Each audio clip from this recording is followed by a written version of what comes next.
सभी किसान भाइयों को नमस्कार। साथियों, आज मैं बहुत खुश हूँ। Doctor B.R. Kamboj, vice chancellor Haryana कृषि विश्वविद्यालय हमारे साथ हैं और सीज़न तो है धान लगाने का, मगर मैंने इनसे आग्रह किया कि हम थोड़ी सी चर्चा आने वाले समय में लगेगी गेहूं, सरसों और चना, तो उस पर चर्चा करेंगे। डॉक्टर साहब, आपका करनाल आने पे बहुत बहुत स्वागत है और मैं किसानों की ओर से भी आपका स्वागत करता हूं। आपका विश्वविद्यालय बहुत ही अच्छे काम कर रहा है और अगर गेहूं की बात करें तो WH 1105 अभी भी पंजाब में, हरियाणा में, पश्चिमी उत्तर प्रदेश में विशेष रूप से बहुत अच्छी चल रही है। और WH 1270 डॉक्टर साहब पिछले साल आपने रिलीज़ कर दी है और बहुत कम बीज लोगों को मिल पाया था, मेले में भी वो लोग गए थे। तो आप बताएं 1270 की विशेषताएं और बीज की उपलब्धता के बारे में। सबसे पहले तो आपका बहुत बहुत आभार भी, धन्यवाद भी। सभी किसान भाइयों के प्रति मेरा आभार कि हमारे किसान भाई चौधरी चरण सिंह हरियाणा कृषि विश्वविद्यालय हिसार से जुड़े हैं और निश्चित रूप से समय समय पे उनसे हमें जो भी उनकी समस्या का पता चलता है उस पर हम अनुसंधान करके अपने कृषि विज्ञान केंद्रों के माध्यम तक उसका समाधान पहुंचाते हैं। धान की बिजाई रोपाई अब चल रही है और मैं किसान भाइयों से एक लाइन में धान पे भी कुछ बात करना चाहूँगा कि धान में हम चाहते हैं कि किसी तरह से पानी की बचत हो और उसके लिए हम विविधीकरण पे जोर देते हैं। तो या तो हम धान की जगह पे मक्का की फसल ले सकते हैं और ऐसे क्षेत्र जहाँ पे नीचे का एरिया है वहाँ पे धान की रोपाई ना करके यदि धान की बिजाई करें तब भी हम पानी की काफ़ी बचत कर सकते हैं। तो मेरा किसान भाइयों से अनुरोध है कि वो भविष्य में धान की बिजाई की तरफ भी जाएं और जिन लोगों ने धान की बिजाई की हुई है वो समय समय पे हमारे कृषि विज्ञान केंद्रों से परामर्श लेते रहें ताकि उनको भरपूर पैदावार मिल सके। जहाँ तक आपने मुझे गेहूं की नई किस्म, मैं गेहूं पे डॉक्टर साहब अभी आता हूं। सर ने साथियों अभी बोला है कि आप धान लगा रहे हैं तो ज़रा पानी की बचत में रहें और आने वाले साल में जब अगले साल आप लगाएंगे धान तो थोड़े एरिए में आप मक्का की तरफ भी आएँ। डॉक्टर साहब, मैं काफ़ी सालों से आपके विश्वविद्यालय की जो HQPM1 और HQPM5 तक की सीरीज़ है, हाई क्वालिटी प्रोटीन मेज, उसके बारे में जब KVK में था तो कई हज़ार किसानों को मैंने कहा ये लगाएं। तो जब बीज की बात आती है तो बीज इनका मिलता नहीं है, तो इस बारे में आप थोड़ा सा किसानों को कहें। देखिए, हमने, क्योंकि ये एक बहुत अच्छा सवाल भी आपने किया है और क्योंकि विश्वविद्यालय के पास इतना स्थान नहीं होता है कि वो सभी किसानों को बीज की उपलब्धता करा सके, उसके लिए आज के दिन हमने जो प्राइवेट कंपनीज हैं उनके साथ MOU साइन किए हैं। पेरेंट लाइन हम उनको दे रहे हैं। अच्छा। और इसके बीज को किसानों तक उपलब्ध करवाया जा रहा है। आज के समय में यदि किसी भी किसान भाई को इन किस्मों की आवश्यकता है वो इनका बीज प्राप्त कर सकता है। और न केवल मक्का में, चाहे वो आपका मूंग है, चाहे सरसों है, चाहे गेहूं है, आज के दिन क्योंकि इन किस्मों का पोटेंशियल बहुत अच्छा है और हमारे यदि वो किस्म पूरे भारतवर्ष के लिए है या किसी रीजन के लिए है, उन क्षेत्रों में हम प्राइवेट कंपनीज के साथ अब समझौते कर रहे हैं ताकि वो किसानों को बीज उपलब्ध करा सके। उसका जो ब्रीडर बीज है वो विश्वविद्यालय के द्वारा दिया जाता है और उस बीज को मल्टीप्लाई करके किसानों तक पहुंचाया जाता है। और इसका एक सफल उदाहरण मैं आपको बताऊं कि आज के दिन जो मूंग की हमारी किस्म है, मूंग हरियाणा 421, उसका लगभग 40% एरिया पूरे भारतवर्ष में वो इस किस्म के अंतर्गत आता है। इसीलिए हमने चाहा कि जो आपने बात कही कि हम किस्म को निकाल तो देते हैं, जब तक उसका बीज किसान को उपलब्ध नहीं होगा और वो सभी किसानों को बीज मिले, उसी दिशा में विश्वविद्यालय आज के दिन प्रयासरत है। हम बहुत बड़े स्तर पर कंपनीज के साथ MOU साइन कर रहे हैं ताकि किसानों को बीज मिल सके।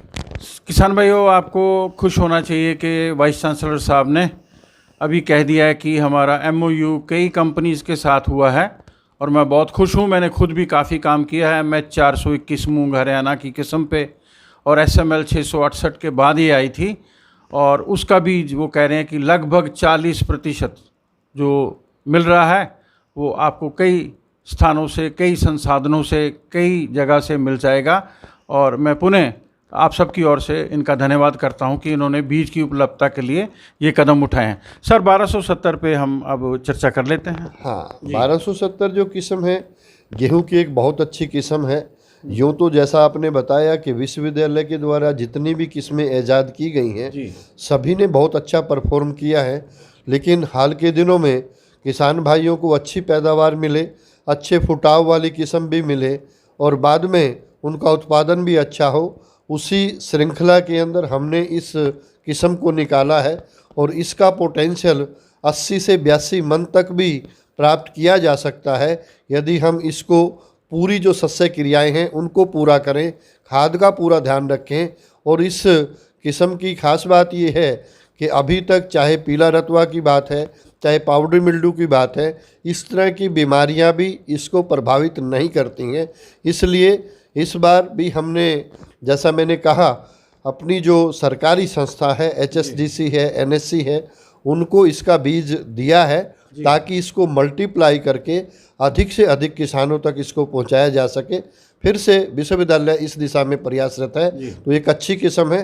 यदि किसान भाई इसको लगाएंगे तो निश्चित रूप से उनके उत्पादन में भी वृद्धि होगी और अंततः हमारे किसान भाइयों की जो आय बढ़ाने की बात है उसमें भी ये अच्छा इजाफा करेगी।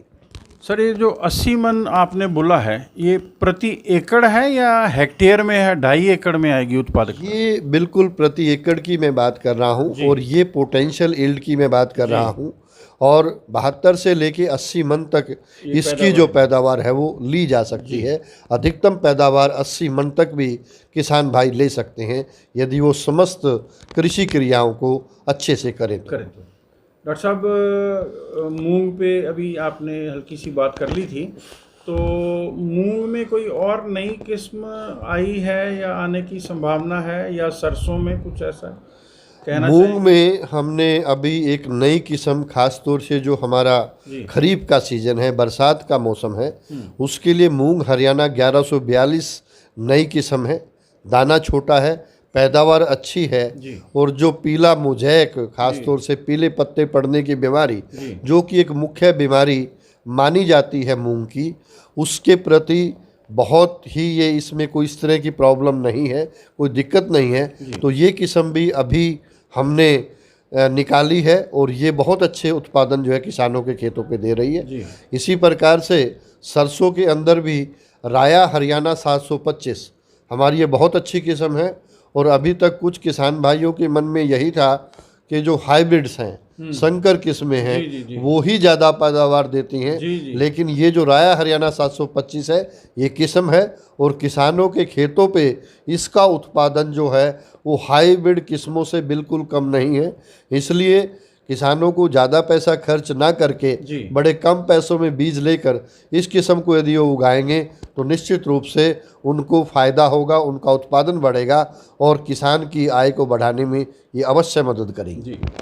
किसान भाइयों, सर ने अभी बोला कि उन्होंने मूंग की एक और नई किस्म उतार दी है जो बरसात के सीज़न के लिए होगी, और साथ ही उन्होंने बोला कि राया हरियाणा 725 ये सरसों की किस्म है और सरसों अब बहुत ज़्यादा लोग लगाने लग गए हैं। पिछले सालों में इसका काफ़ी जो है फ़ायदा उन्होंने लिया है और हाइब्रिड पे उन्होंने थोड़ा सा जोर दिया है। और मैं भी अक्सर कहता रहा हूँ, जितनी पैदावारी हमारे अगर यूनिवर्सिटी के बीज दे सकते हैं तो फिर हमें हाइब्रिड की ओर जाने की ज़्यादा ज़रूरत नहीं है, क्योंकि कुछ बीज हमारी यूनिवर्सिटी के बहुत ही उम्दा हैं और सस्ते भी होते हैं, तो उससे आप पैसों की बचत कर सकते हैं बीजों के लिए।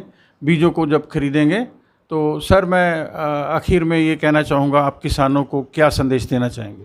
मैं किसान भाइयों को यही कहूँगा कि हम अपने प्राकृतिक संसाधनों को भी बचाएं, अपनी पैदावार को भी बढ़ाएं और उसमें चाहे हमारा पानी है, वातावरण है और ज़मीन है, उसको संचित करके रखें। और वो तभी संभव है कि जब हम वैज्ञानिक सलाह लेकर ही अपनी खेती करेंगे। और साथ में आज के दिन जो प्राकृतिक खेती की बात हम कर रहे हैं, जिसमें हमारे फार्म पे जो भी उपलब्ध है उसी को वापस भेजें और हम रसायनों का कम से कम प्रयोग यदि कृषि में करेंगे तो निश्चित रूप से उत्पादन खर्च में भी कमी आएगी, हमारा इजाफा भी बढ़ेगा और अंत में हम जो अपने प्राकृतिक संसाधन हैं उनको भी संचित कर पाएंगे। हमें शुद्ध अनाज, शुद्ध भोजन प्राप्त होगा, जिससे कि अंततः हमको जो दवाइयों पे आज के दिन शरीर में खर्च करना पड़ रहा है उसमें भी बड़ा ही राहत मिलेगी। इसलिए प्राकृतिक संसाधनों का संचय करते हुए अपने खेत पे जो भी हमारे पास अवशेष हैं या वहाँ से जो भी गोबर निकलता है उसको अच्छी प्रकार से वैज्ञानिक विधि से तैयार करते हुए प्रयोग करेंगे तो निश्चित रूप से किसान की आय बढ़ेगी और किसान आगे बढ़ेगा तो देश और प्रदेश की तरक्की होगी। यही मैं किसान भाइयों से आज इस अवसर पर अनुरोध करना चाहूँगा। किसान भाइयों, डॉक्टर साहब ने बहुत ही अच्छे से कह दिया है, आप संसाधनों का करें सदुपयोग और उच्च गुणवत्ता वाले उत्पादों को बनाएं, जिससे आप तो स्वस्थ रहेंगे ही और आपके द्वारा पैदा किए गए जितने भी उत्पाद होंगे आपके खेतों से, उससे जितने भी लोग होंगे वो भी अच्छे से स्वस्थ रहेंगे। तो मैं आपकी ओर से एवं अपनी ओर से डॉक्टर साहब आपका बहुत बहुत धन्यवाद करता हूं कि आपने समय निकाला। आपको शुभकामनाएं। यूनिवर्सिटी के सभी वैज्ञानिकों एवं कर्मचारियों को शुभकामनाएं। धन्यवाद। बहुत बहुत धन्यवाद सभी का मेरी तरफ से।